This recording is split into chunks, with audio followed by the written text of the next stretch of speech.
آج کا یہ دن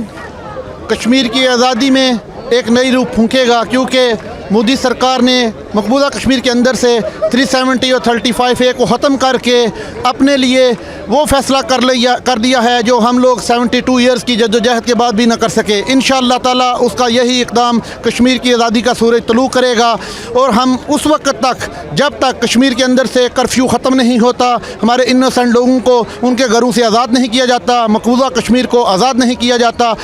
بارسلونا کی سرزمین کے اوپر اسی طرح کا احتجاج ریکارڈ کراتے رہیں گے۔ انشاءاللہ تعالیٰ 14 اگست کو یوم یکجہتی کشمیر کے طور پہ منائیں گے، 15 اگست کو یوم سیاہ منائیں گے، 16 اگست کو یوم یکجہتی کشمیر کے طور پہ منائیں گے، اور 19 اگست کو